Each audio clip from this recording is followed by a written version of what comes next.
attendees. We have 158 until now.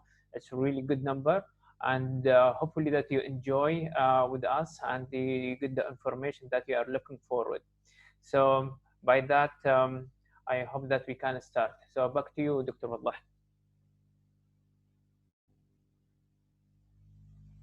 Okay, thank you very much, Dr. Ghanem. Okay, without much further ado, I'd like to now ask our first panelist, Mr. Scalet, to give us some insights into the topic area on sustainability and the future for sustainability within the energy sector here, well, in the world, and in particular reference to UAE. Over to you, Steve. Thank you, Doctor. Thank you very much indeed, and also to the organizers for hosting this event at short notice. Very interesting themes. A warm welcome also to the young professionals on the YPN and also the EAA. In the 1920s, Vladimir Lenin said that there are decades in which nothing happens, and then there are weeks in which decades happen.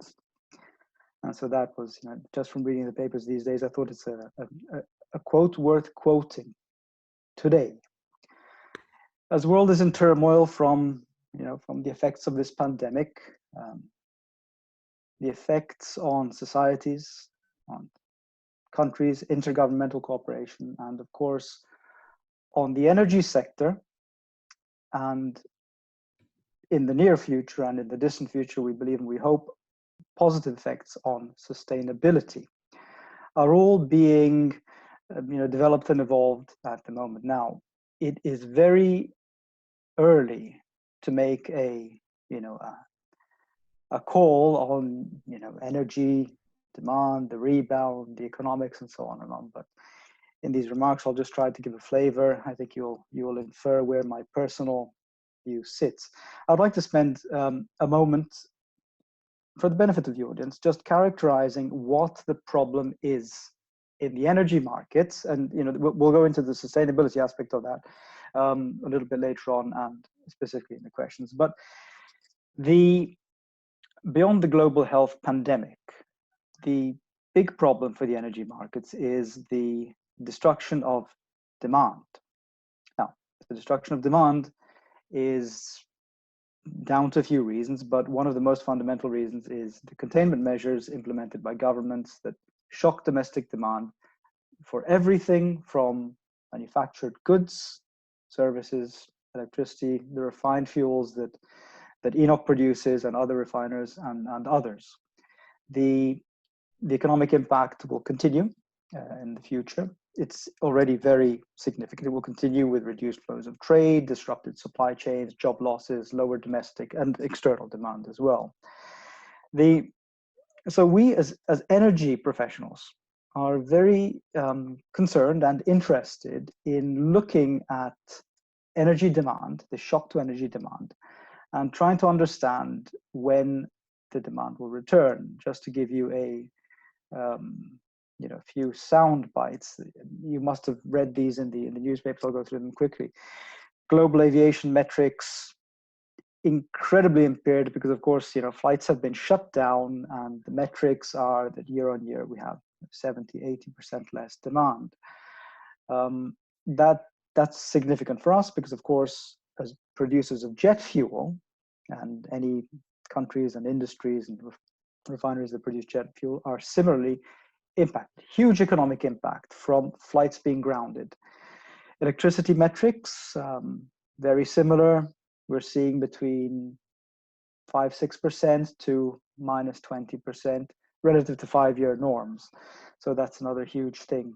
In terms of other fuels, gasoline that we use in cars, and so on and all. The impact in energy, understood as the energy fuel business, is enormous. In terms of GDP, what we've seen, very interestingly, the first time that I think we've seen this is constant revisions downwards, and very quickly. A couple of months ago, global GDP, which is around 2.5%, was anticipated to drop a percentage point, 1.5%, still okay for the remainder of the year. And we've seen that deteriorate, then it went down to 0.5, then it went down to 0.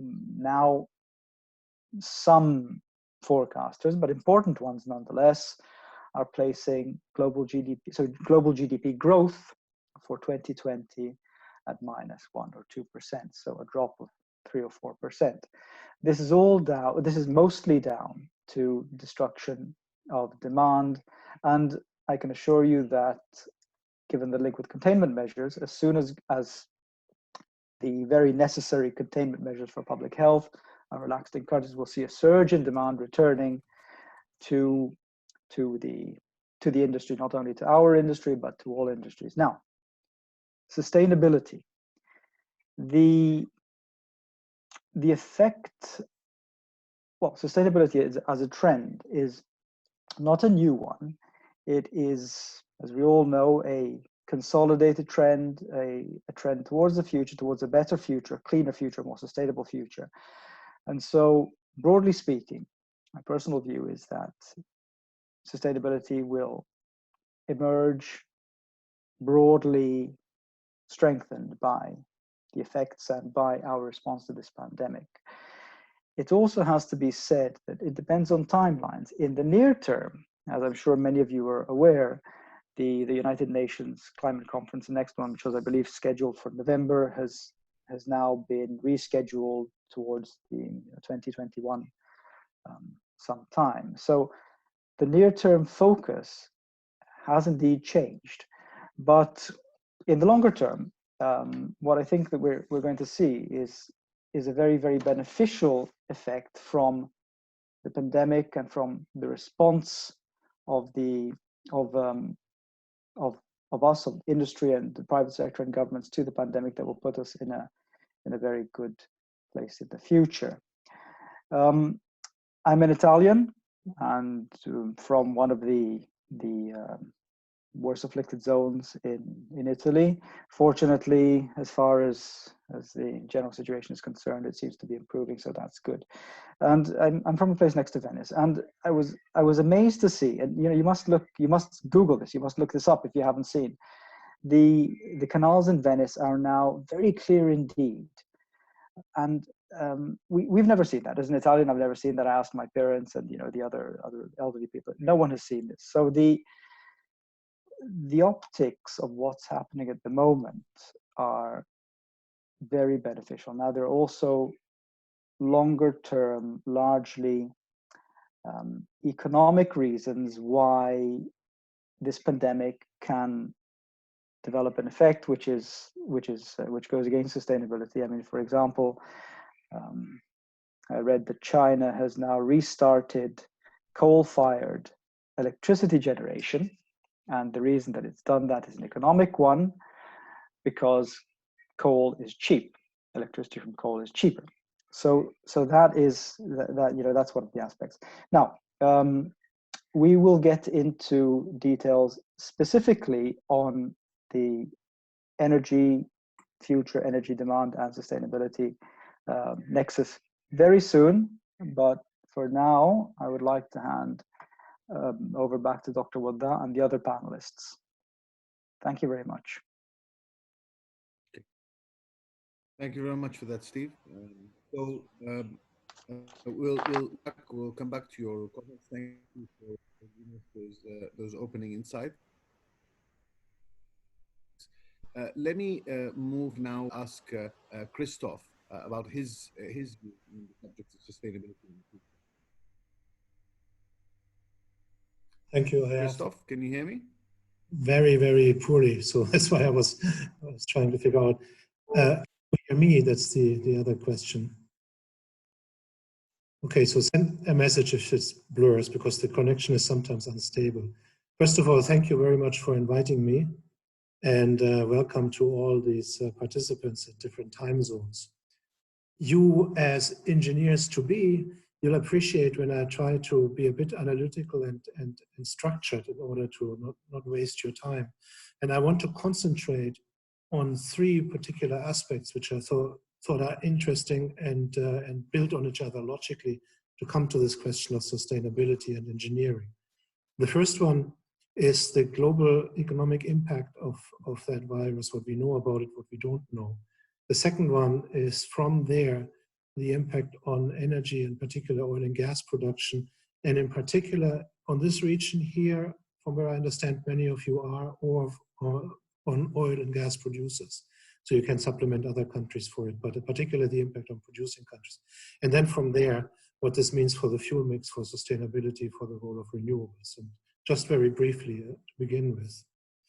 The first thing I think to realize analytically is that we are talking here about a situation where the energy markets are at the receiving end of what happens. So what I mean by this is when you read the newspaper over the last few weeks, is everything is about oil and gas, and you could think that the whole global economy is driven by what happens in the oil sector in particular after last night when prices went negative for WTI. But that would be a mistake. In reality, what happens is that oil demand has fallen not only through the floor, but through the basement. And that is because of lack of economic demand, as Steve has explained. And that in turn, of course, is because of the pandemic, because of the virus. So one has to be very clear. What happens in the economy is very important in determining what happens to oil demand, energy markets, producing countries, and sustainability. The second sort of analytical concept or distinction, which is important to keep in mind and which is not in the newspapers very often, unfortunately, is that we are talking about two very distinct things in terms of timing. There is what you can call the short term.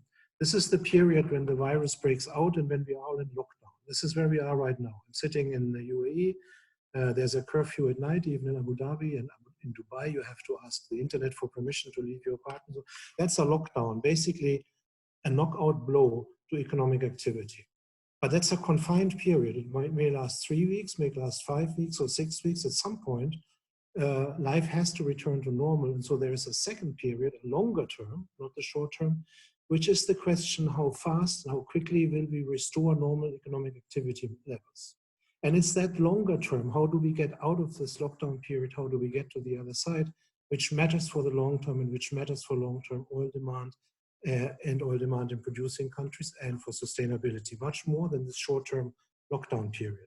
And unfortunately, but it pays to keep the two apart because unfortunately in the newspapers, they are sometimes, the numbers are sometimes missed up. So with that, we can start and ask ourselves what has happened and then narrow it down to oil demand and sustainability.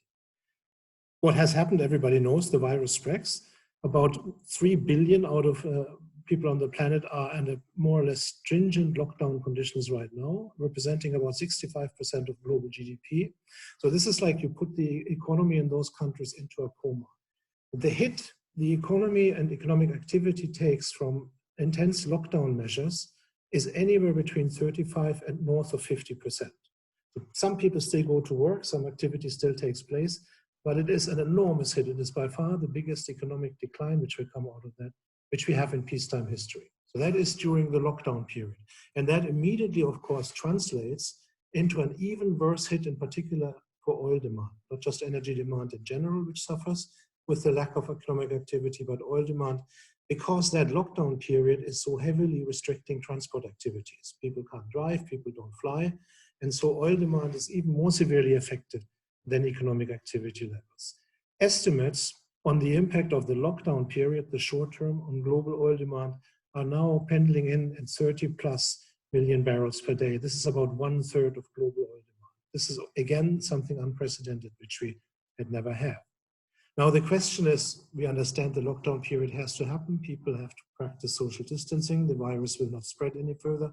And then, at some point, one has to go back to economic activity levels. And so I spent some time looking at the various economic forecasts which are now circulated with increasing frequency.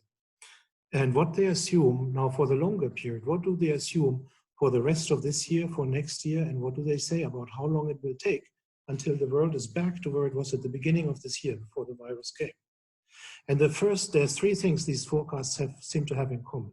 The first one is, Steve already hinted at it. It's amazing. They're getting worse by the day. So when you find an institution which has by now produced since March, say, more than one forecast, you can bet your hat that the second one will be worse than the fourth one. But generally, across banks, institutions, the International Monetary Fund, every forecast every day coming out is worse than the others. The second feature which they all have in common is that, not all, but most of them, most of them still have this idea of what economists called early on a V-shaped recovery. Namely that there will be the sudden collapse, the lockdown period, and then the world will recover back to normal pretty fast. And the idea behind that was that, yes, there's a lockdown period, and yes, it may last maybe 6-7 weeks maximum. That's not long enough to destroy the capital stock. The factories will still be there, the houses are still there, there's no war, the cars are still driving. So all we need to do is get people back to work, and then we will see a firework of activities, everybody out partying, consuming, investing, and everything will be forgotten. That general picture of a V-shaped recovery still dominates in the forecasts, but I told you they were getting worse.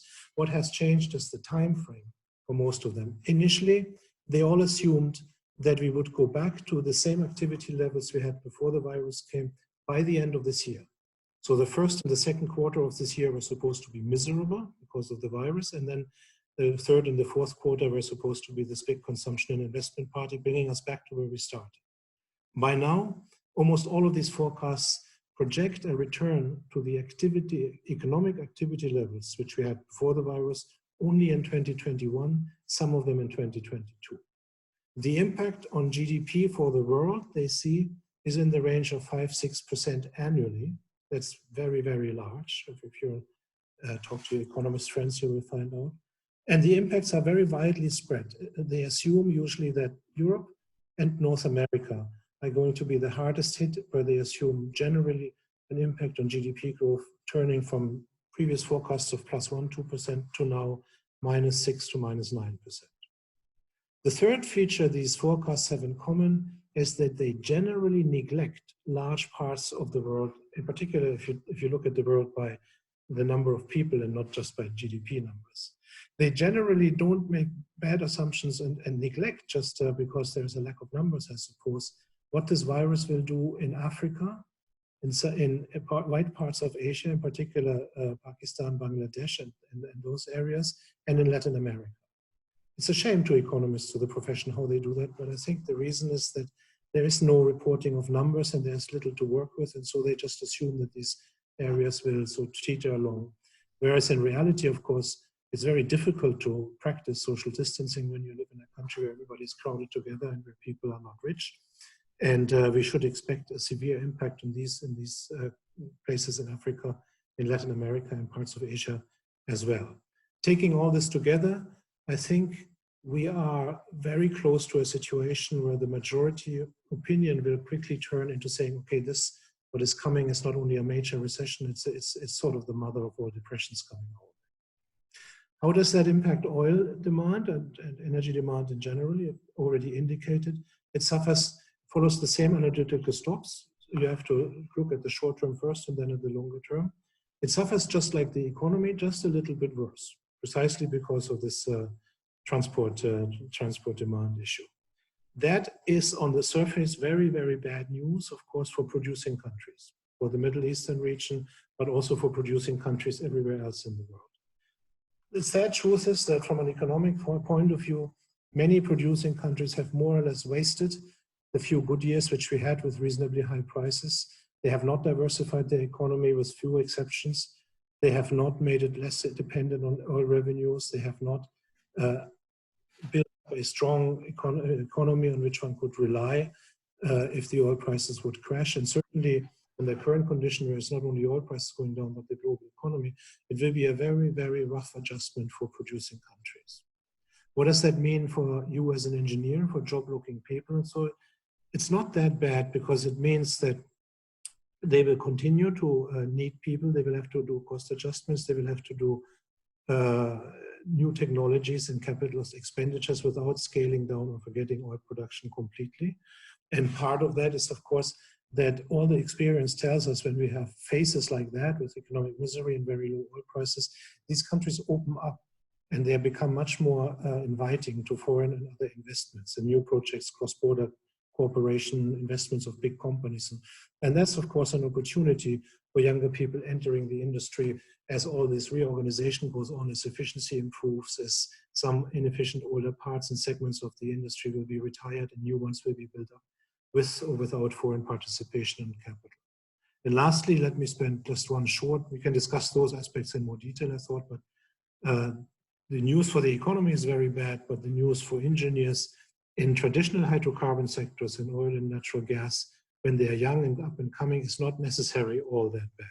There is in every crisis an opportunity, and here we can already see it because there will be this massive restructuring of the industry. Thirdly, what does it mean for the energy transition, for these attempts globally to decarbonize the energy sector, to move towards renewables and to employ less certainly coal, but also less oil and less gas? I think the whole energy transition, the whole idea of a decarbonized energy project, of doing something about climate change, has taken and will continue to take a severe hit from what has happened. What has happened is not good for the energy transition or for any of these attempts to do something about climate change. Simply first, because it means that fossil fuels are very cheap and staying very cheap and will be staying very cheap for a long time, which means that renewables have a hard time competing, which means that the subsidies for renewables have to be higher. Secondly, the economy is bad, which means that the subsidies for renewables can't be paid, which means that the tax breaks renewables enjoy worldwide will have to be scaled back. And thirdly, again, something which previous speakers have said already, when push comes to shove and when life gets really hard and tough, then people worry about the lights being switched on and not about where the electricity comes from, whether it's coal or nuclear or solar. And so that's what you have seen in China, not only here. I mean, I'm here locked in. I want the air condition to function when the heat comes. And that's more important to me than whether this comes from a solar panel on the roof or whether it comes from a new power station or whether it comes from a traditional coal-fired power station. I want to just deploy what is most reliable. And what we know in the global energy system is how to make fossil fuels work and how to make fossil fuels reliable. And that's what the world will fall back to. You have seen the beginnings of this process indirectly already. Scan the newspapers, listen to the TV, follow all the news about energy and the economy. There are three letters which you will not hear anymore, which were all over the place just 6 weeks ago before the virus came. ESG, environment, sustainability, governance. These big programs and these big announcements by investment companies to invest according to these criteria, at the moment in this crisis situation, are nowhere to be heard. And I would argue this is nothing special, it's to be expected. This is something very normal, unfortunately. You know, once push comes to shove, the most important is that you have heat and that you have light and that you have some food on the table, and everything else comes last. And so I think as long as we have an economic problem echoing this pandemic, and as long as we have energy problems echoing this pandemic, this will not change. Let me finish with one thought, which we may follow up in the discussion. In a way, this virus, for all of us working in the industry, and I mean now for me, like in the fossil industry, is a window into the future, because it shows us something which would have happened anyway. Sooner or later, oil demand would have peaked, and we would have lived in a world where oil markets would have to reorganize themselves, because when you sell something in a market where the cake is shrinking, where the market is shrinking, the rules change. It becomes an entirely different ballgame than what we have seen the last 100 years, when the oil market knew only one way, and that's upwards and that's growing. And in a way, the virus now very hard shows us how the market could look like, which is shrinking. They are the first people who would say that 2019 was probably the year of peak oil demand because it will never recover to these previous levels. I don't know about that, but this is another opportunity we should not miss to study very carefully how this market develops, because it may just show us something which will be useful to all of us 10, 15 years down the road. Thank you.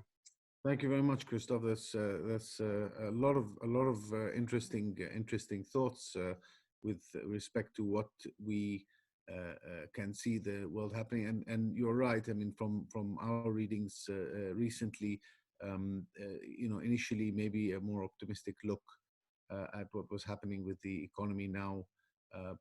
Maybe starting to become a little bit more dull but still, you know, we're talking about in the next 1 year in the short term. Let me move very quickly to Sanjiv Singh here, the CEO of Waddah Consulting. Sanjiv, I know that you have been working in this space of social accountability, and so how do you see things from a you know, a socioeconomic perspective, this future on sustainability? So over to you, Sanjiv.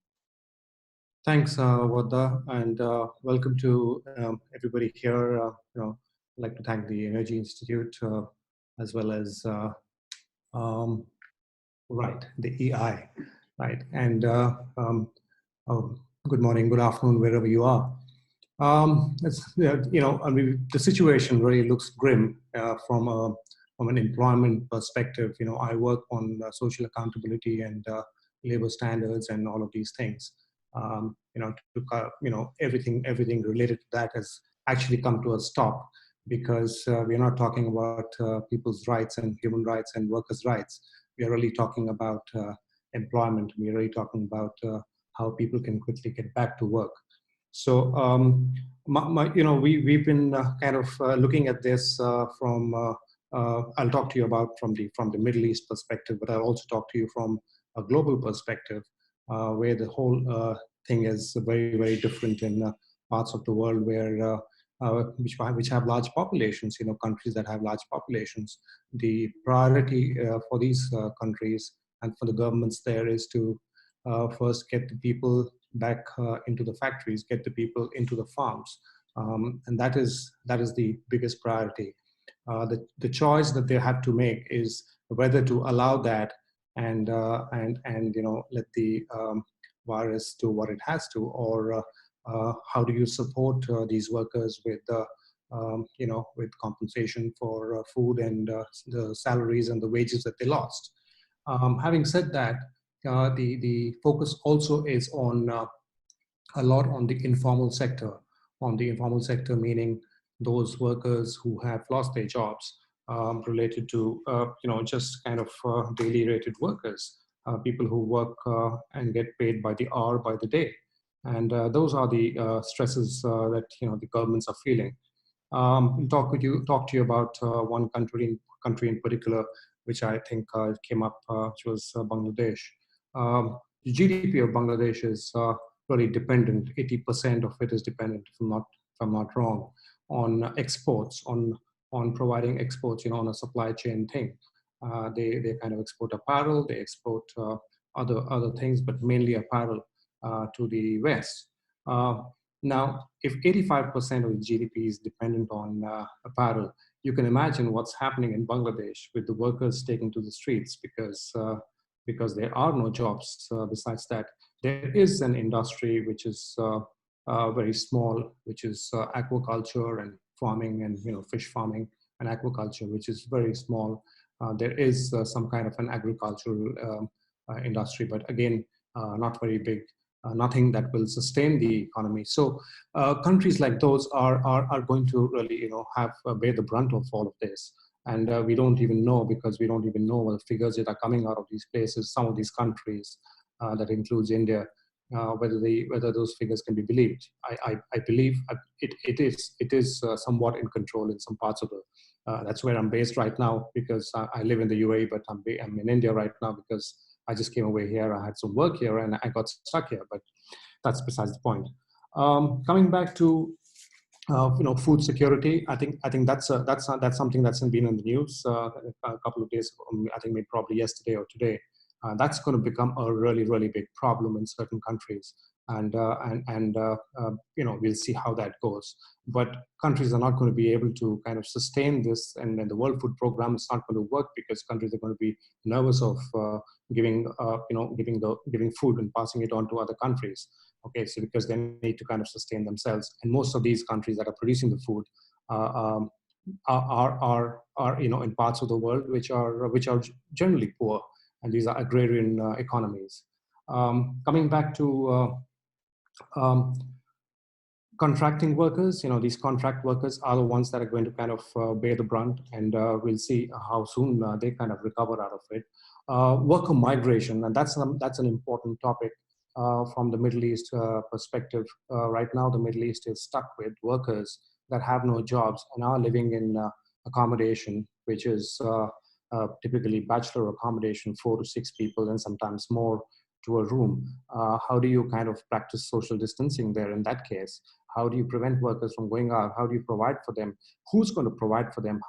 Who's going to pay for their food and their water and the electricity when they don't have jobs, and when all these projects have been put to a stop and the factories have come to a halt, and anything else, there's nothing else happening. The restaurants are stopped. Everything else is come to a standstill. So those are challenges from the Middle East. We'll talk a little bit more about, how we're going to kind of move ahead and what's going to happen in the future. Well, at least we're going to try to predict what's going to happen in the future. And we don't even know from now, what's going to happen in the next month. So let's not talk about the future, but we'll try to see how this would change, how this will evolve given the crisis, and I know what kind of action governments would need to take. What kind of action would employers and organizations and large businesses need to take, and how it will affect, how it will have a cascading effect on workers and employment and just job security. Certainly, there's one thing that's going to happen, and then we see this, this trend taking place, that more and more people are going to start working remotely because they have seen that it works. And they have seen that it is possible. So they'll kind of continue to be a lot of the remote working. Contracts certainly would need to change because the existing contracts were not typically meant for remote working. They were meant for coming into work and working back and forth. So those would have to change. There'll certainly be change in legislation. There, in fact, has already been change in legislation. If you look at the UAE, they have come up with a new legislation which allows employers to hire the people for short periods of time, the full-time employees, for short periods of time, and only utilize them for those hours, 3 or 4 hours in a day. And there are different options. They can ask people to go on annual leave, but if you ask somebody in the UAE, most likely an expatriate, to go on annual leave, there's no way that the person can go. He or she still continues to live in the country and can't go back home. So there are those challenges that I think we're going to kind of face. They're already facing. I've been getting a lot of inquiries in terms of people kind of reaching out to me and contacting me. So this is what they are saying, and this is what they want to reduce our salary. So, there's lots of these things happening. There's not very much clarity how this would really play out in the long term. And because, as I said, we don't know what the long term is, and we don't even know what the short term is. So people are going to take there's this whole uncertainty of how are you going to survive between now and whenever this pandemic ends. So those are really my thoughts initially at this stage. Human rights, we all expect people to treat workers fairly. All of those things. The biggest question is what is fair now? Is it fair to give them enough so that they survive, or is it fair to give them a salary which they can survive on and also save something? So those are the big questions that we're going to ask. I was asked by somebody, so what's labor standards and what's human rights auditing going to be in the future? I said, well, first of all, we'll have to actually reboot everything. We're going to have to start from scratch. Child labor is going to have a different meaning. Forced labor is going to have a different meaning. Health and safety is going to have a completely different meaning because we're going to have laws that address health and safety. In fact, I believe the UAE has already addressed something related to health and safety and included COVID social distancing. I don't like the word distancing, but I call it physical distancing into one of the laws. So those are things that have been changed, and there are furthermore changes that will take place in regards to employees and protection of their jobs and protection of their salaries. But we've got to look at it from both sides. We've got to look at it from an employer side too. There has to be demand for people to kind of get the factories up and running, and that demand has got to be created, and that's not going to happen overnight because there's complete loss. Lack of consumer confidence in the way this has happened. We don't know where this virus came from, and those questions are up for debate and all of those things. But I think until people are a little more confident, which would take several years, and I think there was some, I think Christof inferred to 2022, and I completely agree. And this is going to take far longer than what we thought initially it would take. So. Those are my initial thoughts, but I'm sure the moderator would have some more questions for me, which I can address specifically. And most importantly, those of you attending might have some questions for me. So do make a note of those, and we'll take those a little later. Okay, thank you very much, Sanjiv. Yeah, I think a lot of uncertainty within the area of social and maybe the job market. Maybe we will explore that a bit further with regards to the skills that will be required for this new markets to come. Christof spoke about opportunities also. So it'll be interesting to know your ideas on the skills. Okay, let me move on to our last but not least panelist of today to give his opening remarks and presentation. So Toby Robbins gives us more insights into the environmental picture. I know that Steve spoke about the rivers in Venice clearing up after God knows how many decades.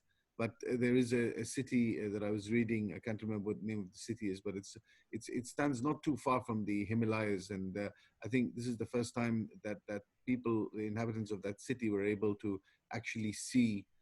Yeah, in India, yeah, I read that. It's a very interesting article. Yeah, after about 20 years or 25 years. So, Toby, over to you to give your opening remarks. Thank you. Thank you very much. And thank you for the opportunity to present my perspective, which I hope will be of interest and value to everybody. And certainly I'll look forward to any questions afterwards that I can help with. It was just over a couple of centuries ago that Svante Arrhenius identified that carbon dioxide has an insulating effect, reducing the rate of transfer of radiation. Now, in more recent decades, this understanding has contributed to appreciation of the impact of anthropogenic activities such as the combustion of fossil fuels. Now, as understanding has grown, the need to transition away from those hydrocarbons to prevent catastrophic climate change has become clearer and clearer. Can we have my first slide, please? Now, what this, actually, that's not quite the right one, never mind. The UN, never mind. The UN emissions gap report shows that there's a massive discrepancy between the rate of change that is actually being achieved and what is actually required to actually meet the science requirements to prevent, to prevent the change. Now, this is due to the social and economic implications. It isn't just a matter of doing the right thing environmentally. There are other implications from it, but also down to the inherent irresponsibility of the capitalist system and the tragedy of the commons. Now, as that scientific evidence grows stronger every year, political commitments such as the Paris Agreement have been made, but aren't yet being delivered. And society is increasingly incensed, I feel, at the insufficient rate of transition to address reducing these greenhouse gas emissions, including from the combustion of fossil fuels. And reports such as the Stern report show that the economic cost of making the necessary change is far outweighed by the economic consequences of failing to prevent climate change. Now, despite this, progress has been far too slow. Now, this perhaps also reflects the fact that the consequences of climate change are one stage removed. People do not die of climate change. People die from droughts, from flooding, from wildfires and extreme weather events, all of which are made both more likely and more intense because of climate change. Now, many of those same economic activities that are contributing to climate change also contribute to the erosion of air quality, which kills hundreds of thousands of people before their time every year, 40,000 a year in the UK alone. Now, COVID-19 is different. People are immediately and personally threatened by the virus. Politicians and health departments have rapidly engaged to address it, and within weeks, countries were shut down and society was forced to change its behaviour so that social distancing, or indeed physical distancing, and remote working have become the norm. Now, the environmental benefits in air and water quality and biodiversity have swiftly become apparent, but these would be sadly very short-lived were we to return to a pre-COVID business as usual scenario. So despite the lives lost and the massive economic impact of responding to the virus, I believe there are reasons to be hopeful that there will be lasting environmental benefits from modal shifts in post-COVID society. Cities are already expanding the traffic-free areas. Yeah, but more significantly, companies and individuals have been forced to become familiar with remote working and teleconferencing technologies. Managers have had to learn to maintain productivity remotely. So why, therefore, would organizations or staff want to return to the financial, time, and environmental costs of commuting? People have had to move to e-commerce with delivery to the door. Now, with no commute or shopping trips, is there still a need for everyone to have cars? Or will car sharing schemes such as Zipcar and the likes of Uber become the preferred means of getting around? The virus has demonstrated distribution business vulnerability from human workforce dependency. So we can expect modern expanding e-commerce warehouses to increasingly favor fourth industrial revolution technologies, such as automation with robots operating in dark warehouses. So I think there are many positive social outcomes from the response to COVID. Not only have communities rallied together to support vulnerable neighbours, but when the National Health Service in the UK appealed for volunteers, 750,000 people came forward to help.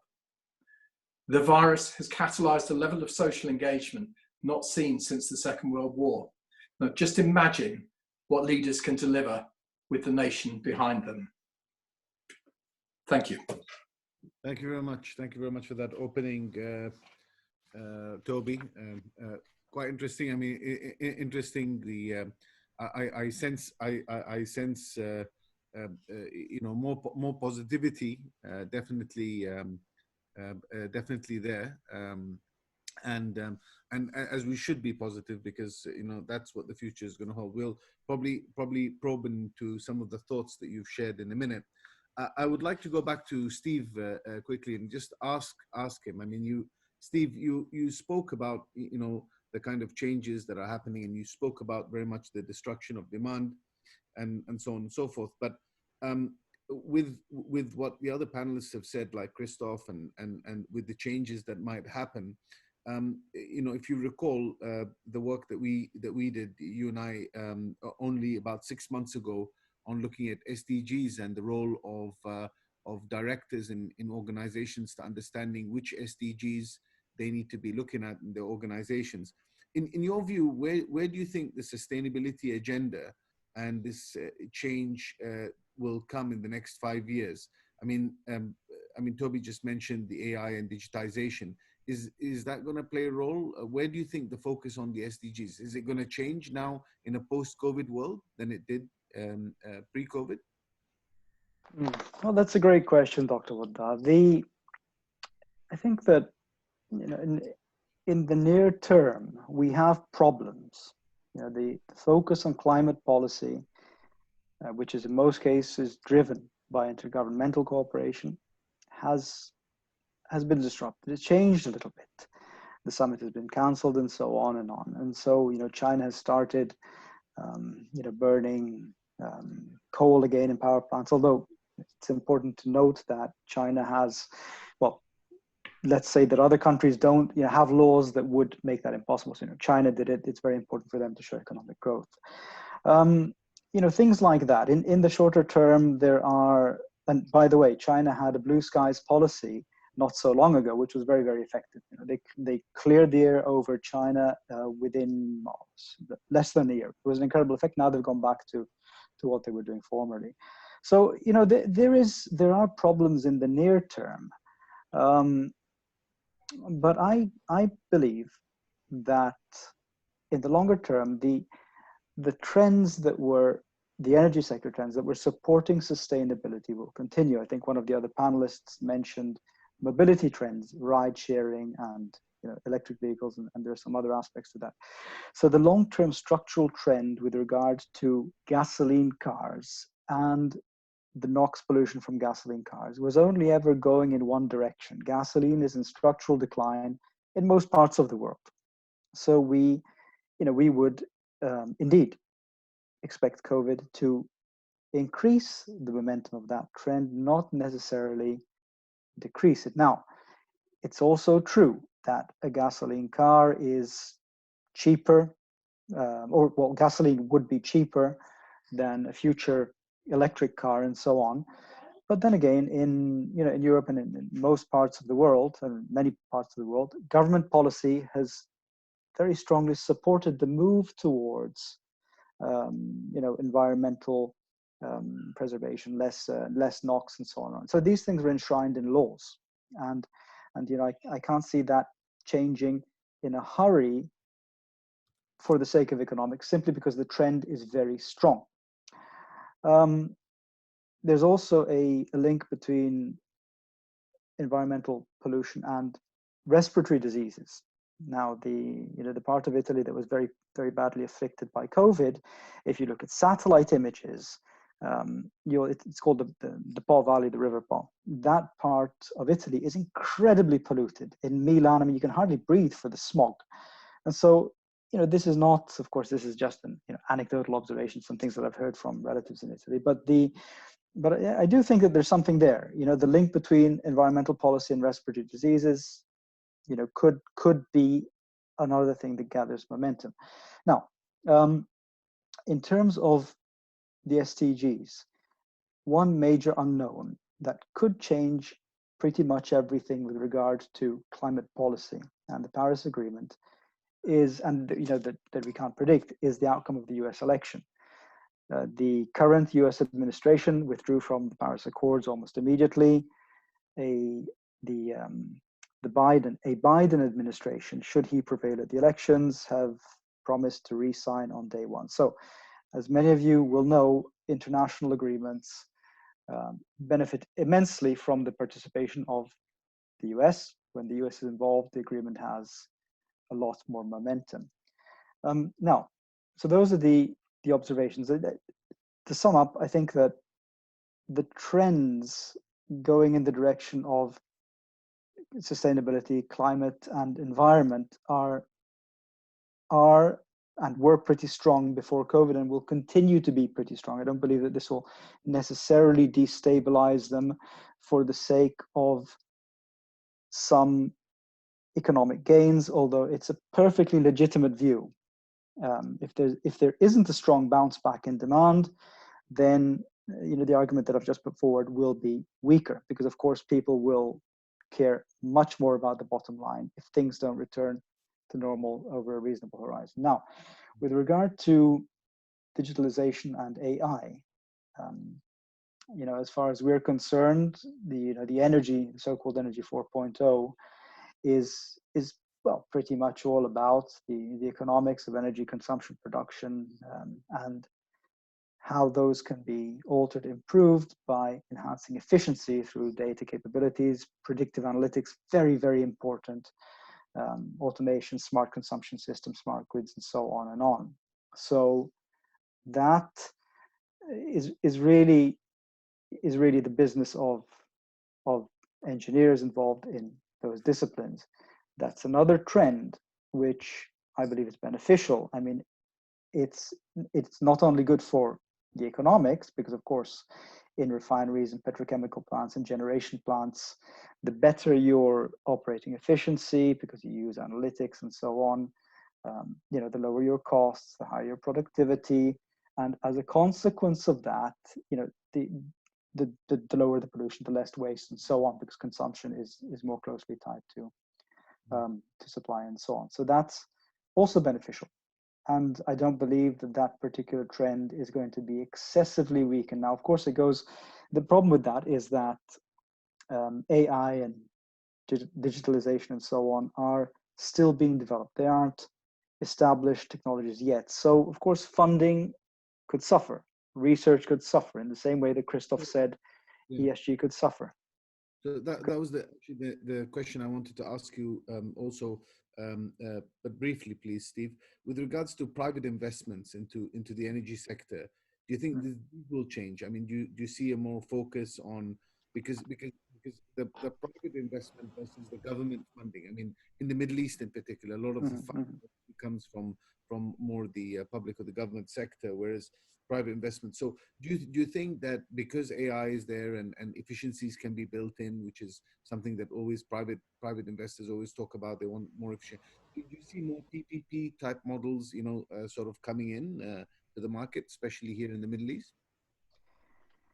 Well, PPPs answer one of the fundamental problems with large infrastructure problems, which is liquidity and financing considerations. So I think that is one of the main reasons that governments in the region and not in the region would be delighted to have more private partnerships, provided that they can guarantee the conditions that those private investors require to partner in the first place.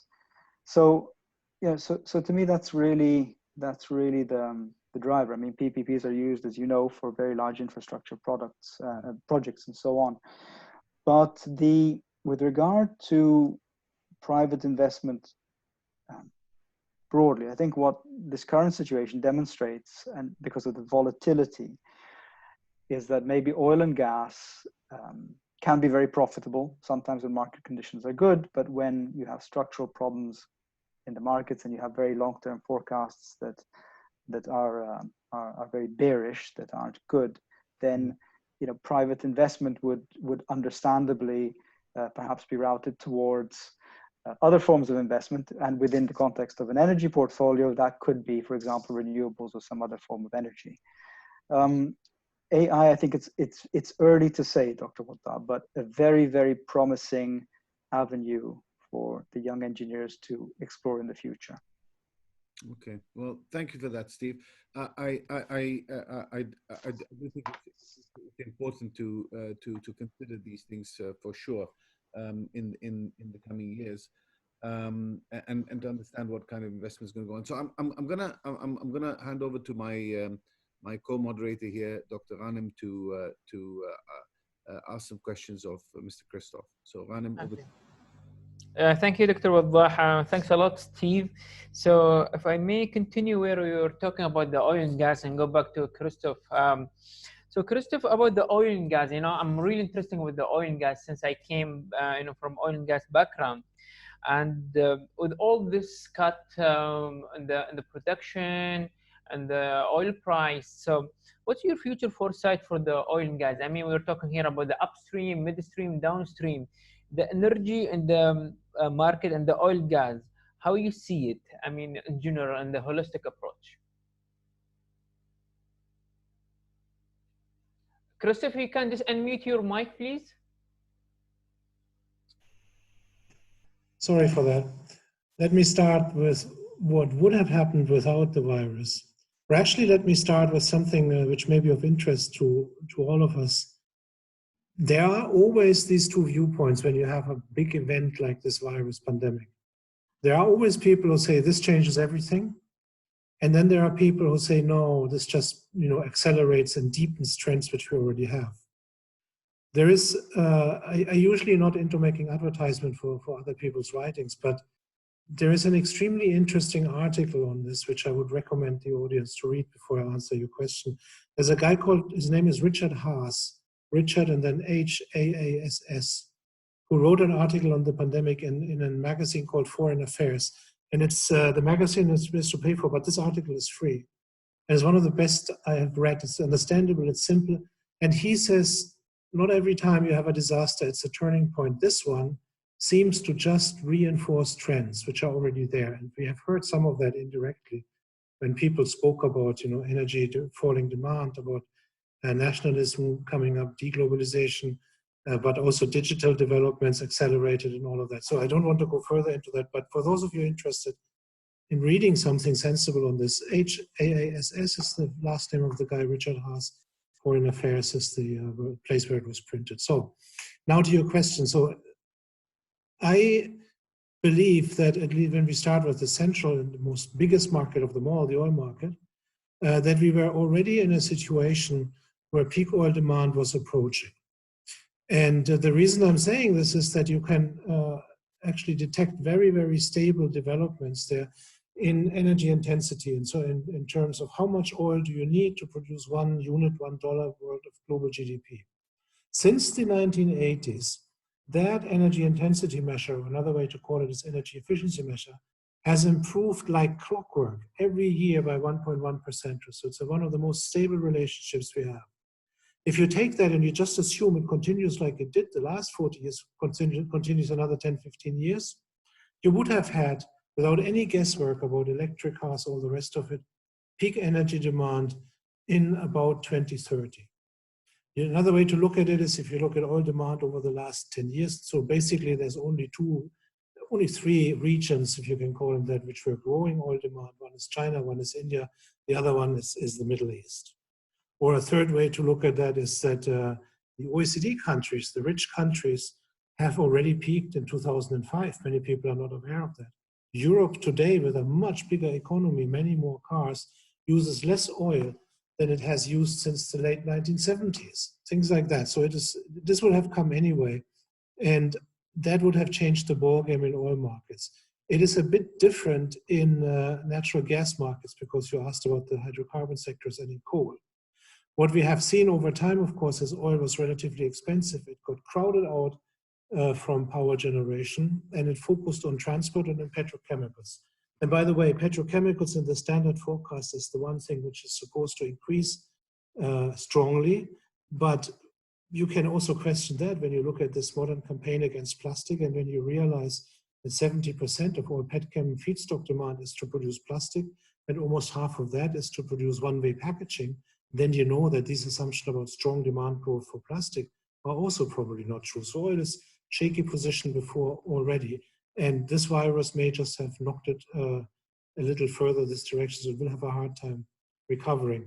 Now, the others, natural gas and coal, will have to continue competing against renewables, and I would share the view which others have expressed here, that in the short term, as the costs of this pandemic, the economic costs are very high, this is bad news for the renewables, because no government is willing to support them or has the money, and coal and gas is just a lot cheaper than wind and solar, and more sturdy. You know, you can use it, you can trade it across borders. You can't.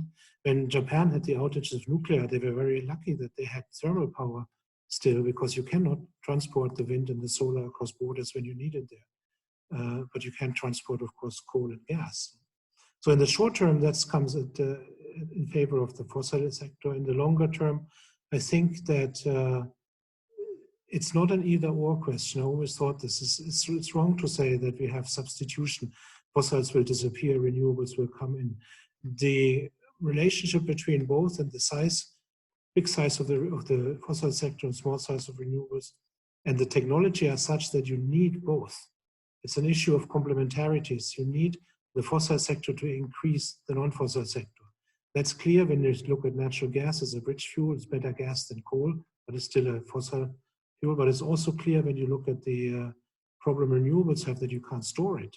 They have this intermittency problem. You know, how do you store it? You have some backup generation that can be coal or nuclear or natural gas. And it's easy to construct cases where even a dirty backup power generation made of coal will expand the share of renewables in the system, because by providing a backup, you can have a higher share of renewables in the total grid, and so on and so forth. So this kind of progress of the gradual shift towards renewables, I don't think will permanently be damaged or will go away from the virus. And let me conclude by saying that how careful one has to be. We shouldn't sort of go out here and make just our best guesses, and we can, of course, it's always entertaining, but it's just that a lot will depend on the economic response. Just think of it. Low oil prices, for example, they could mean that you go now out and say, hey, oil price very low, we can now introduce a carbon price. Finally, it's easy to do. That would be true, and maybe that happens. But it can also be that you have low oil prices and people go out there and say, hey, finally I can buy this pickup truck I always wanted. And you see a much larger shift in the car fleet to high consuming SUVs, which we have seen in previous periods of low oil prices. That I think Toby was it the thing, you know, that people now work from home, and so you have environmental benefits of low commute. I mean, I'm not so sure about that. If people start working from home, what will happen? They will move away from the cities and they will scatter all over the landscape. And suburbanization and the destruction of closed environmental places, because there's too many houses, one of the biggest environmental problems we have. That would accelerate. For the environment, it's best if everybody lives in a city and in a skyscraper, of course, so that you have some untouched areas. That would go out of the window if people only work from home. And so for every argument, you can find a counter argument. And I think that's why I started out this segment by speaking about this article. It's good to have a sensible principle idea. I think in principle, this virus seems to accelerate trends which were already there. So we have to look at these trends and then ask about how expensive, how long will it take, as Steve has said, until the costs of that become bearable, until governments have some breathing room again. Right now, you don't need to ask a government to subsidize a solar power station, whether it's Germany or Bangladesh. You can't, because they need the money for other things.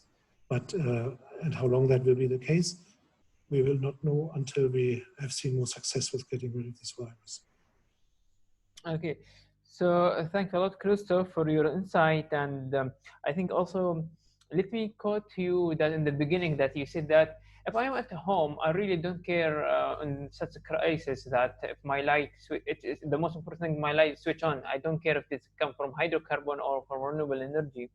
And as you emphasize and highlight that the lower oil price, it may affect the energy market in general. And but still, to that extent, we believe that the economic will be emerged together. So thanks a lot for that, Christof. We really enjoy it. If the analysis, especially for the oil and gas perspective. If I may give it back to Dr. Waddah to move further with Sanjiv. Mr. Sanjiv, thank you. Okay. Thank you, Christof, and thank you, Ghanem. So, Sanjiv, I want to take it back. You made some interesting thoughts on the global changes in the labor markets, and you emphasized on the great deal of uncertainty which is going to be there. But I'd like to maybe focus and get your thoughts on perhaps, because a lot of the people who are with us on this webinar today are probably thinking, okay, so with these changes that are happening, what kind of changing skills would be required? I mean, when they joined university maybe a few years ago, or maybe now they're still at university and they're looking at, okay, you know, we wanted to become engineers because we wanted to go into this industry or that industry, you know, maybe the food industry or the energy industry sector, maybe.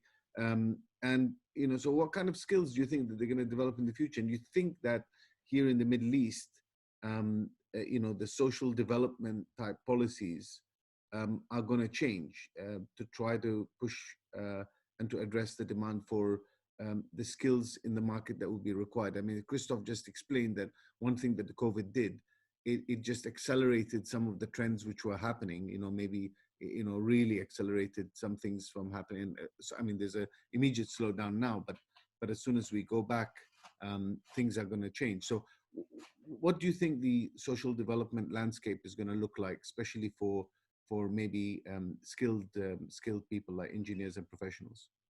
Sure. So, so there are two questions. So I'll address the first one, which is related to the skills that would be required, you know, for engineers and professionals, you know, across the board. This does not apply to just engineers in the Middle East, but I would think this applies to people in the with engineering backgrounds and you know, across the world.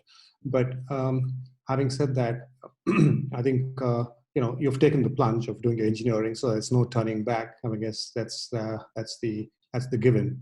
So there's a whole bunch of skills that, you know, you would like to have, and you've always wanted to have, or you'd like to develop, and, you know, but every human being is different, you know. I would personally love to learn how to play the piano and sing, but I know this is going to be an exercise in futility, you know. So we need to think of not just what interests us, but, you know, really think about building skills related or interrelated to our professions itself.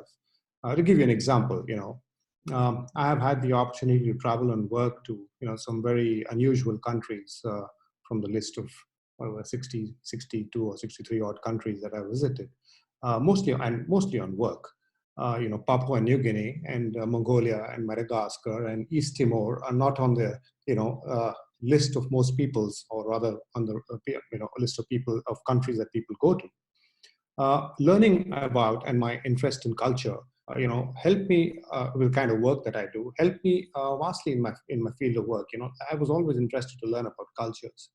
Now, right now, I'm involved with developing, training programs to teach social auditing skills. Just having visited a lot of countries is not good enough for me to develop these or write these training modules. So what I did was I went back to the basics and started reading. And I started reading college textbooks on anthropology, on social psychology, that put all my experience and all my travel and all my experience of meeting different people into context. And that kind of really helped me to write out training modules suited to an international audience, okay? So I think what engineers really would have to think about and would have to do would be to first, be brave and step into unknown territory. And that's not easy, okay? Understanding social and environmental sustainability is probably a step, and it doesn't come naturally to everybody. I think understanding those are going to be quite important to your job itself. If you want to have multiple skill in the same organization that you work for, you've qualified as an engineer. But how about getting into understanding, what social sustainability and environmental sustainability is? So I think that's something that that I would say, I would suggest, related to anything else that relates to the nature of the job you're doing, would be really useful. Communication skills. I mean, that's another one that is really important. But again, it's a soft skill. You could go into a hard skill. You could go into, developing software or program. But those are difficult ones to do because you're not trained to do that, typically, but unless you're a software engineer. So I think that's really something that I would kind of recommend to kind of focus your energy and your attention to things that are related to the current job and the current work that you do. Your second question was regarding the social development in the Middle East and what's going to happen in the next few years, and how will the demand for a more skillful worker, what would be required of workers in the Middle East. Just talking about the Middle East, this is a conventional labor market, that will continue to exist. There is a conventional labor market. There's a certain kind of skill that is required in the Middle East, and these are related typically to hospitality, construction, maintenance services, and of course the small SMEs. From our work with the Ministry of Labor, now called the Ministry of Human Resources and Emiratisation, we learned that there are only a handful of companies that employ 100 or more people. Okay, a few handful. You could literally count them on your fingertips. Or okay, maybe maybe 15, 20. That's the small amount. So really, the dependence is on the SMEs. So the informal workforce that supports these larger organizations, maybe it catering, or transportation, other utilities and services that we use in our daily lives. While these will not continue to change very much, but governments are going to start introducing mandatory and more thorough health screening for employees. I mean, that's going to happen for sure. And this health screening is going to put there's going to be a cost attached to it. And that's a cost that companies would have to kind of pay. So the focus would be from company standpoint would be to hiring is a very expensive exercise. Okay, so the focus would be to kind of retain people and keep and treat them well, which is really good for business, and it's also good for the people. It kind of ensures some kind of security. The Middle East and the rest of the world, after the 2018 financial crisis, also had been largely dependent on contract employees, and this sort of dependence, we believe, would increase post-COVID, as companies do not want to have higher overheads with large wage bills. Okay, this also addresses the uncertainty that businesses face, and it is only fair that organizations, keep themselves lean and mean, and to counter any other market challenges that they face. Contract workers' rights, I mean, yes, those are things that are going to kind of get affected because they are somewhat marginalized. They're not full-time employees, so contract workers' rights, they often get, overlooked and violated because contractors or labor suppliers, they're known historically not to treat their workers well. So I think government legislation will improve to address this in future.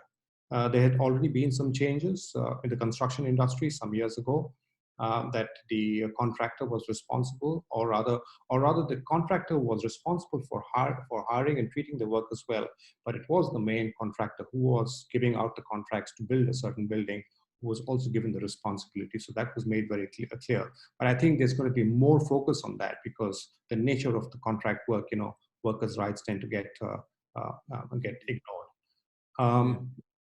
That's one thing. We also might see some kind of, in terms of social development, in terms of policy change, we also might see some sort of social security benefits being introduced for workers and for people in the future, for across the board, all employees. We saw in the Middle East, or rather we saw in the UAE, that it became mandatory to have health insurance some years ago. And that was very well thought of, and I think that's important. So we're looking at, possibly social security benefits being introduced, some kind of benefits. The Middle East, otherwise, will become very unattractive to people from outside of the Middle East for many countries, because social protection is not provided to workers, particularly the blue-collar workers. Construction companies have been feeling the heat for a long time and are unable to recruit from traditional sending countries, the donor countries, and have had to go to countries like, Myanmar and Laos and East Timor and parts of Southeast Asia to recruit workers. So I think those are the broad, that we feel is the broad changes that governments might take to ensure that, first of all, you have this business continuity, you kind of get the kind of workers that you want. We might also be looking at a minimum wage, and this has been talked about for some time. We might be also looking at minimum wages, a living wage that might have to be kind of thought through, because the Middle East is dependent on foreign workers, and we're not talking about executive level, but we're really talking about the levels which are the blue-collar workers. We might have minimum wages based on sector and industry and the nature of work. So those are the broad changes that we feel might happen, post-COVID. Okay, thank you very much, Sanjiv. Thank you very much. I think one mention I would like to say for the engineers who are on this call, there is a lot of work that I'm doing at the moment with Dr. Ghanem, with the Society of Engineers, really to move towards the professional accreditation of engineers through the professional standards, such as those which we see in some other countries like chartered engineers and stuff like that, because the professionalism is going to be more important in the future in all sectors. I want to hand back over to Ghanem to go back to Toby and just let you know we've got another about probably 5-10 minutes of discussion. Then I'd like to address some of the questions which have come in. We've got some really a lot of good questions, and we might not be able to address all of them. I try to club some of them together, but if we can make it brief. Ghanem, over to you. Thank you, Dr. Waddah. So thanks, Mr. Sanjiv, for your analysis. So I will pick it up from your point about the Middle East. So going back to Toby, that from your environmental experience, do you think that now after this pandemic, the outbreak, the focus will be more in the health sector and the health issue and the challenge, and people will compromise in the other sustainable goals, and how it will affect, especially in the Middle East, and comparing with the emerging and the developed market? And the other question that I want also to ask, in terms of the activism, the awareness of environmental matter, after this pandemic, it will take different form. I mean, how the environmental awareness will take shape and the activism toward the environmental matters. So to go back to you, Toby. Thank you. Thanks, Dr. Ghanem. Yeah, I've certainly got little doubt that there will be changes in emphasis as a result of the pandemic. But I think the greatest risk I see is the potential for reduced activity and ambition as a consequence, actually, of the global recession and levels of national debt. That whole piece about a change of focus to worrying about having a roof over your head and being able to eat. So I think that will have a bearing. The science will very definitely remain very clear that climate change remains both the most likely global risk and the one with the greatest impact. If you sort of look at the World Economic Forum's report. Now, the challenge is actually achieving meaningful change, I think, will be exacerbated by the national debt or levels of national debt. And governments, I think, will struggle to deliver plans to address either pandemics or climate change, while an increasingly vocal and educated social movement, I think, will become increasingly active and strident. I'm not an economist, but I suspect that debt-ridden developed economies will find it even harder to support the developing nations who are most impacted by climate change, predominantly caused by those so-called first world countries. The need to change, I think, grows ever greater, but so too do the economic barriers. And sadly, I think the global leadership required is not yet in evidence. On the second point, I think there is a growing social movement with the likes of Greta Thunberg's school strikes, but also Extinction Rebellion, and this is being fueled by support for action, increasingly from establishment figures such as Mark Carney, the former governor of the Bank of England. So this, the social cohesion, I think we've seen from that, from the response to the pandemic, shows what can be achieved by a motivated society.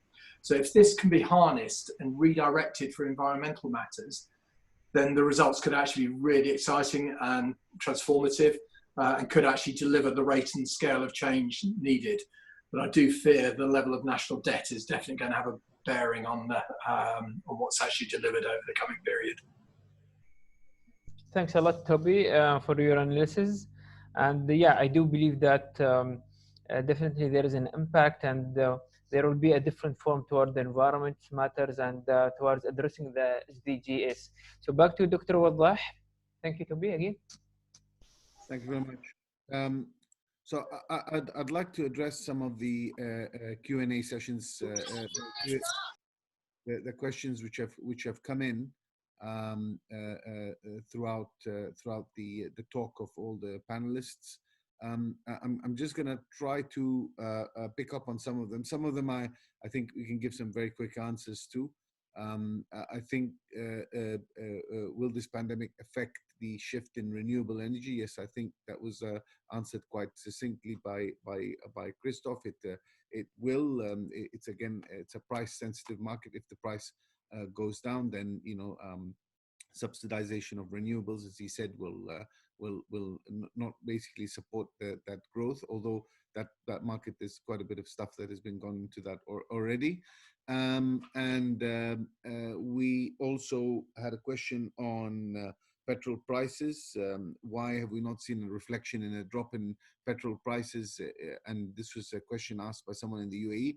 The reason for that, my friend, is because the petrol price change happens once a month. This is an agreement on the last month's price. So what you see today, the price is based on last month's price. So we've seen the decline in the oil price, or the destruction, as Steve probably put it nicely, the destruction in demand, and the drop in the inevitable drop in the price only reflected. So you'll see next month's prices of petrol really hit the ground. There was a question about the ESCO market. I don't know if anyone wants to pick that up. It says that, will the ESCO market kind of develop? That's a very good way of managing. That's the energy saving companies market in buildings. I'll just say my input, and if any of the other panelists want to talk about this, I'll be happy to get their inputs. But the ESCO market is really very good for older buildings, because that's the buildings which don't have the latest kind of BMS systems, etc.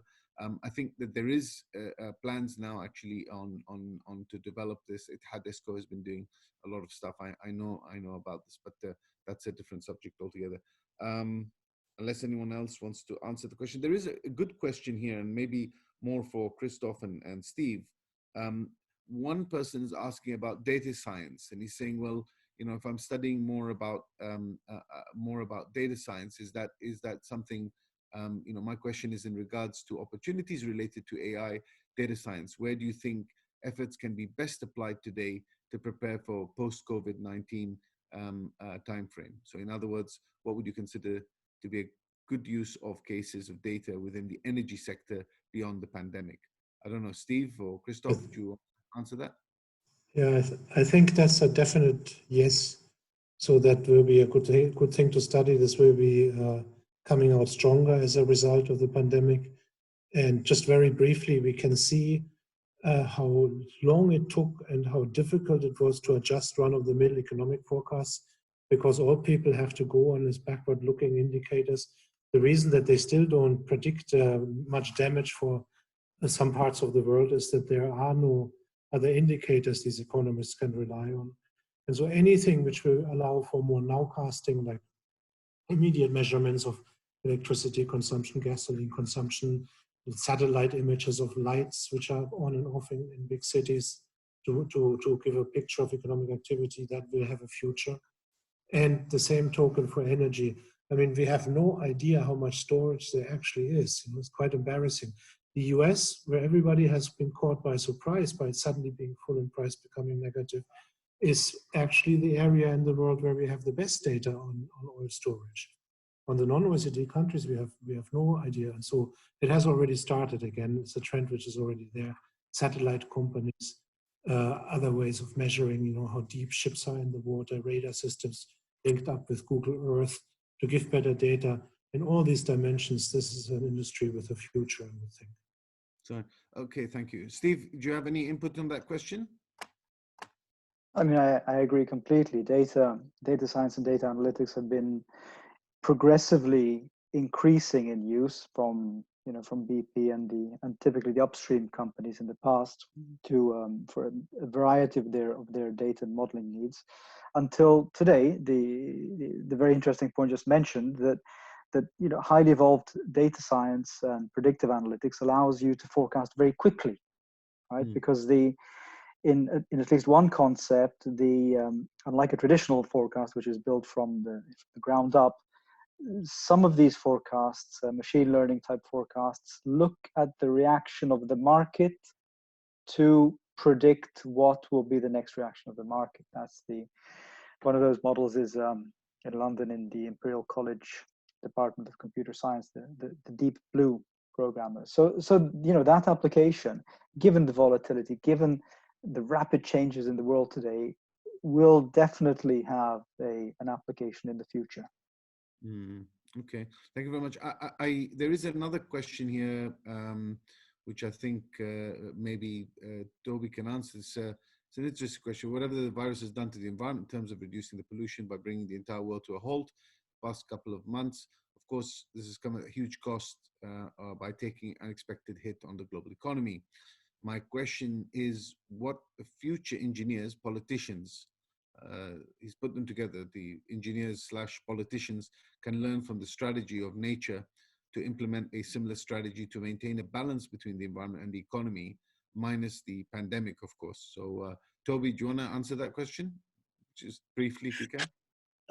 Yeah, well, yes, what a very fair and great question, and a very fair point.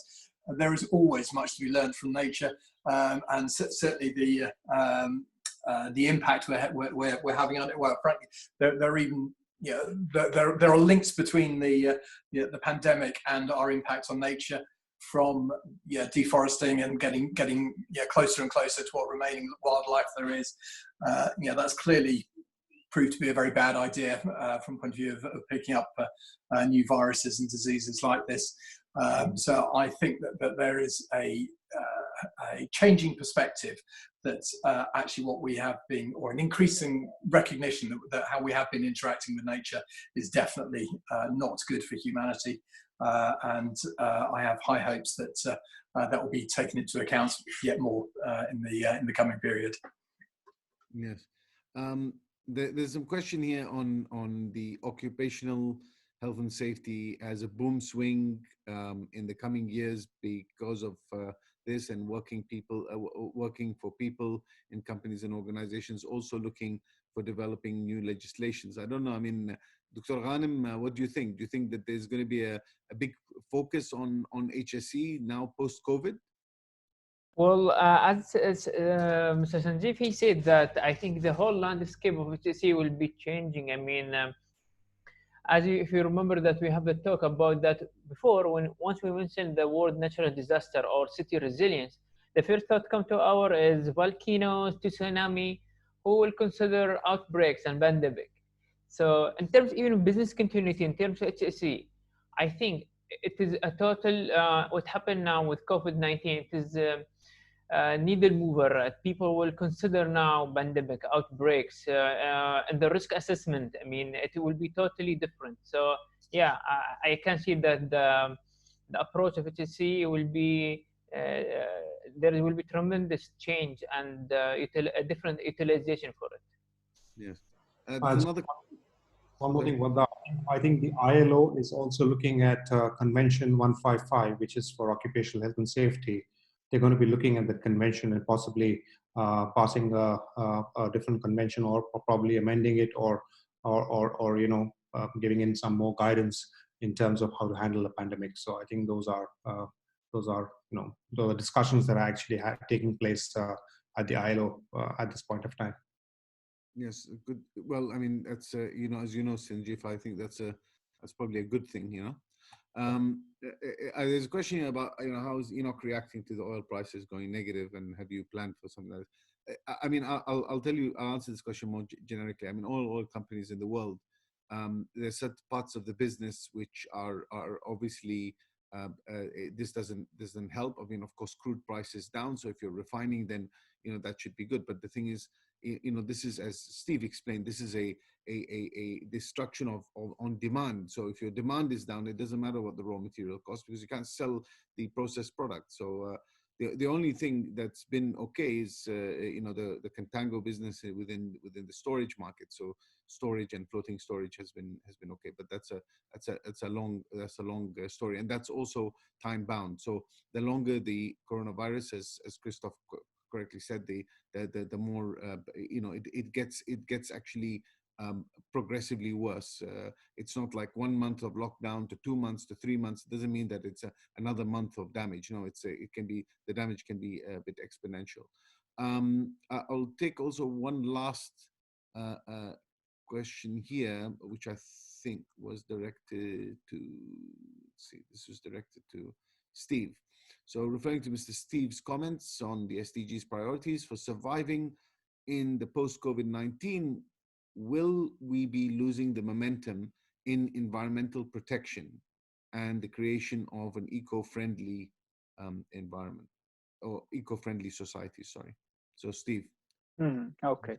Well, thank you for that question, which really goes to the heart of the matter. My personal view is that in the near term, there's a minor loss of momentum, this cancelling of the conference, which is largely a practical consideration. The whole world is under lockdown, so clearly, planners have to plan ahead a little bit. In the medium term, my personal view and my hope is that we'll be all right, except for in the following scenario, which we've skirted around and mentioned directly and indirectly. If governments essentially have to choose between routing money towards environmental sustainability and so on, and or towards some of the other things which are happening, particularly stimulus packages, economic bailouts, things like these, outright poverty, and so on and on. Then, in a world of finite resources, which is one of the fundamental concepts of economics, you have to make a choice.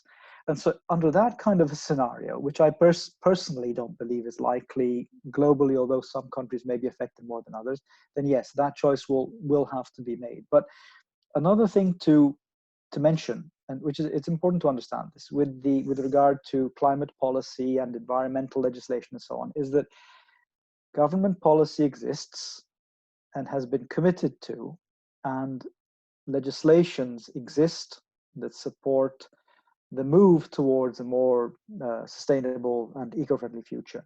So those things aren't going to be necessarily affected by a few months of instability and admittedly very bad news. So, answer your question, we tentatively believe not. The trends will hopefully continue.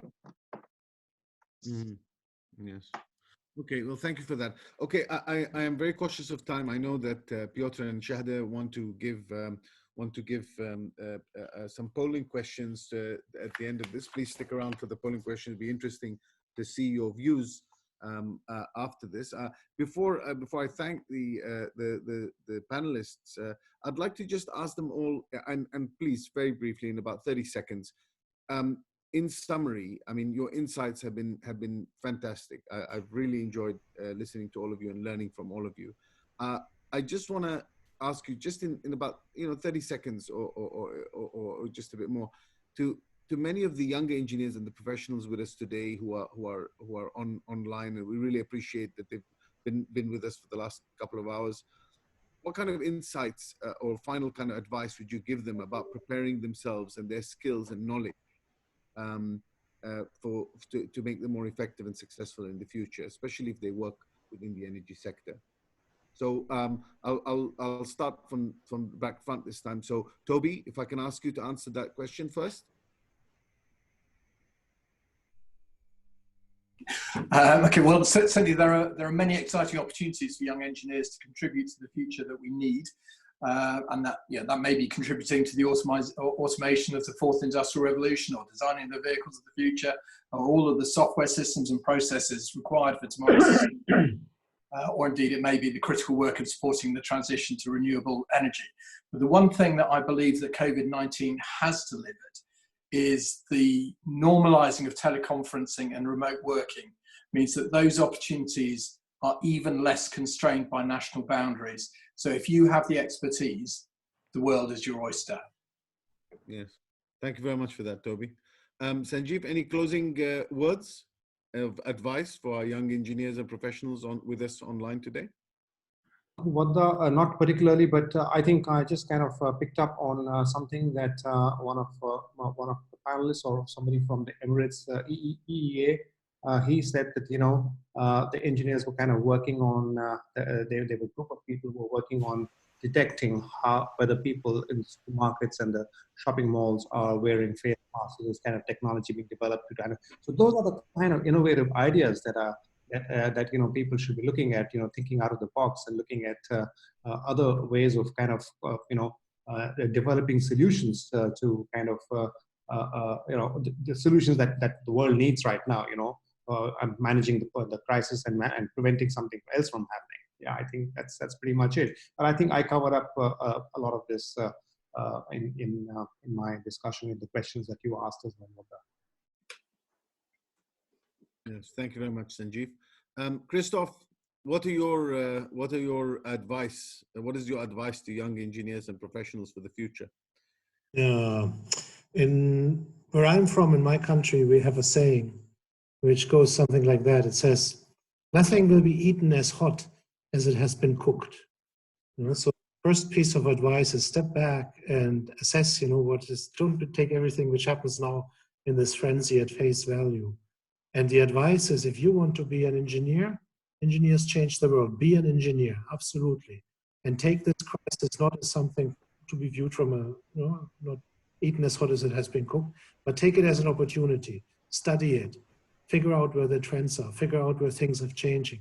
Figure out where demand will be high in the future. Figure out which skills are obsolete and which become more important. Use it. Then it's a great opportunity to become an even more useful and better engineer than you would have without the crisis. And you look back at that later on as a learning experience. That's what we should all do. Fantastic. Thank you very much. And Steve, we open with you, so we're going to close with you. What are your final remarks in terms of advice to engineers and professionals? Right. I mean, in keeping with the positive theme of much of the webinar, the energy sector is a great sector to work in. It's very difficult to find one which is more exciting. I mean, we're talking about how volatile it is. Well, this kind of thing, not this kind of thing, but something happens every few years. Stick with it. The fundamentals, the demographic fundamentals are strong, so there's always going to be energy demand. The second thing is, don't neglect the sustainability side of things. that's also not going anywhere. We've seen how important it is, all the more so in these last few weeks. The other thing is that the technology side of engineering is something that's also here to stay. And in that regard, try to think outside of the energy sector. It isn't, technology works like that. It's not just energy data science or energy analytics or whatever. It can be used everywhere. So always, broaden your thinking, read widely, read outside the discipline, get subscriptions to the best information resources and read those. That's important. And the final thing is that the planning, organizing, analytical and practical and other skills of engineers at this particular time are so critical. We've seen engineers build hospitals in 2 days, impossible feats, or we previously thought they were impossible. So, with that, it's a great audience to speak with, and I'm sure you have a bright future. Thank you very much, Steve. So from me, I would like to really thank the panelists very much for their insights today. It's been fun, it's been exciting, and I've really enjoyed listening to them. I hope you've enjoyed it as much.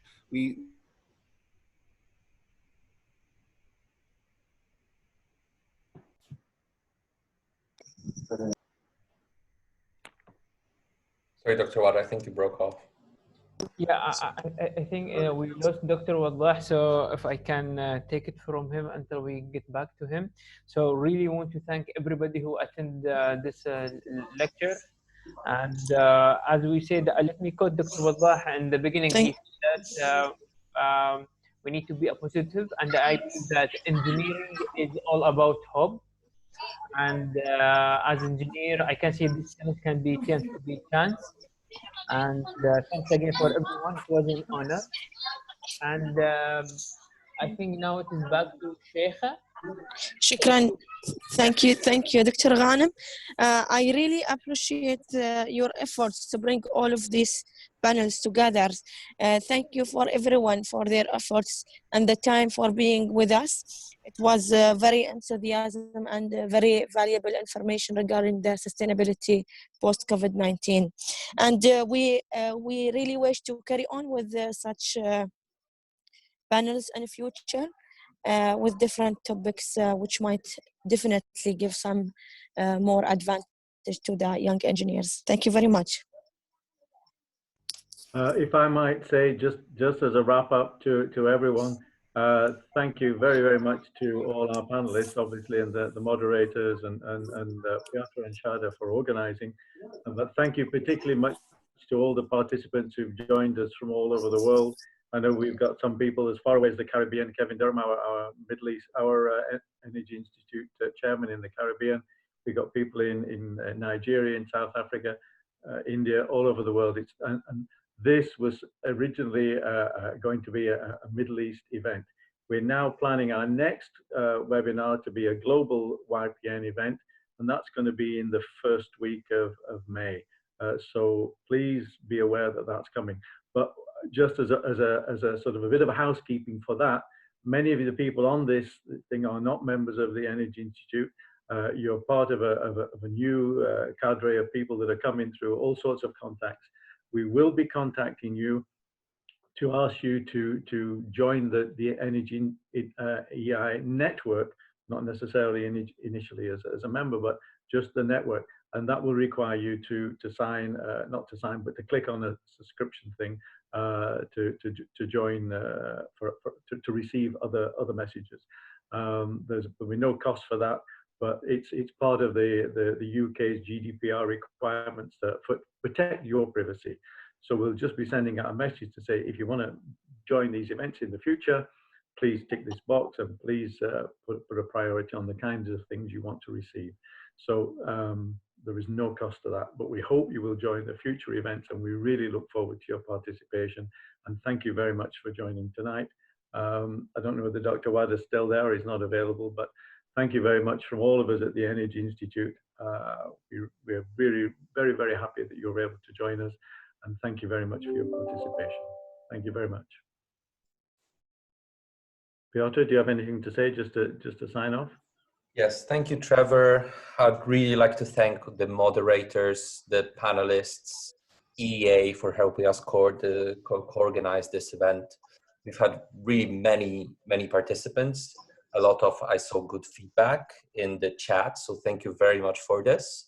I think the panelists have provided a very diverse set of opinions and covered the topic from all sorts of different perspectives, but also provided this local Middle East perspective, which sometimes is really missing in the global debate. So that was, at least for me personally, and I hope for everyone, very interesting to hear.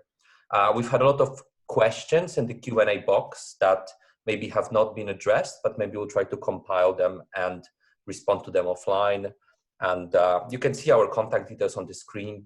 Please do feel free to reach out. If you have anything to discuss, if you have ideas for future events, or you just would like to be added to the mailing list, please email us. And yes, looking forward to seeing you at our future events. Thank you very much for joining, everyone. Thank you. And with that, I think we're going to close the meeting. Thank you very much. Have a good night, everyone, or good morning, depending where you are. Thank you for everyone. It was such an honor, and see you soon in the next event. Thank you. Thank you. Stay safe, everyone. Bye bye all. Bye bye.